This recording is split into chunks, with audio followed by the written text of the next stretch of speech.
ಬನ್ನಿ ಜಗತ್ತಿನ ಅತಿ ಪ್ರಾಚೀನ ಗ್ರಂಥವಾದ ಋಗ್ವೇದದ ಮೊದಲ ಅಧ್ಯಾಯದೊಳಗೆ ಇಣುಕಿ ನೋಡೋಣ. ಹಿಂದೂ ಧರ್ಮದ ಮೂಲವೇ ವೇದಗಳು. ಅವುಗಳಲ್ಲಿ ಋಗ್ವೇದವೇ ಅತ್ಯಂತ ಹಳೆಯದು, ಅಂದ್ರೆ ಮೊದಲನೆಯದು.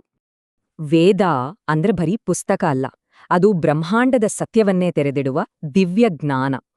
ಇದರ ಹೆಸರು ಋಗ್ವೇದ, ಅಂದ್ರೆ ಜ್ಞಾನದ ಶ್ಲೋಕಗಳು.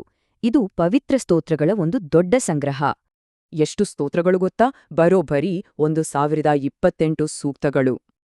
ಈ ಎಲ್ಲಾ ಸೂಕ್ತಗಳನ್ನ 10 ಭಾಗಗಳಾಗಿ ವಿಂಗಡಿಸಿದ್ದಾರೆ. ಇವನ್ನೇ ಮಂಡಲಗಳು ಅಂತ ಕರೆಯೋದು. ಹಾಗಾದ್ರೆ ಬನ್ನಿ ನಮ್ಮ ಪಯಣವನ್ನ ಮೊದಲನೇ ಮಂಡಲದಿಂದಲೇ ಶುರು ಮಾಡೋಣ. ಈ ಮೊದಲ ಮಂಡಲದಲ್ಲಿ 131 ಸೂಕ್ತಗಳಿವೆ. ಅದೆಲ್ಲವೂ ಒಂದೇ ದೇವರಿಗೆ ಸಮರ್ಪಣೆ. ಆ ದೇವತೆ ಯಾರು ಗೊತ್ತಾ? ಬೇರಾರಲ್ಲ, ಅಗ್ನಿದೇವ. ಅಗ್ನಿ ಅಂದ್ರೆ ಬರೀ ಬೆಂಕಿಯಲ್ಲ, ಮನುಷ್ಯರ ಹವೆಸನ್ನ ದೇವರಿಗೆ ತಲುಪಿಸೋ ದೈವಿಕ ಸಂದೇಶವಾಹಕ. ಆದ್ರೆ ಇವು ಕೇವಲ ಪ್ರಾರ್ಥನೆಗಳಲ್ಲ, ಇದ್ರ ಹಿಂದೆ ಒಂದು ದೊಡ್ಡ ಶಬ್ದವಿಜ್ಞಾನವೇ ಇದೆ. ಇಲ್ಲಿ ಪ್ರತಿಯೊಂದು ಸಂಸ್ಕೃತ ಅಕ್ಷರದ ಕಂಪನಕ್ಕೂ ಒಂದು ವಿಶೇಷ ಶಕ್ತಿಯಿದೆ. ಇದೇ ಶಬ್ದವಿಜ್ಞಾನವೇ ಮುಂದೆ ಮಂತ್ರ, ಯೋಗ ಮತ್ತು ಧ್ಯಾನಕ್ಕೆ ಅಡಿಪಾಯವಾಯಿತು. ಅಂದ್ರೆ ಈ ಇಡೀ ಜ್ಞಾನದ ಸಾಗರ ಶುರುವಾಗೋದು ಒಂದೇ ಒಂದು ದಿವ್ಯ ಕಿಡಿಯುಂಡ. ಜ್ಞಾನದ ಇಡೀ ವಿಶ್ವವನ್ನೇ ಬೆಂಕಿಯಿಂದ ಶುರು ಮಾಡುವುದರ ಹಿಂದಿನ ಆಳವಾದ ಅರ್ಥವಾದರೂ ಏನಾಗಿರಬಹುದು?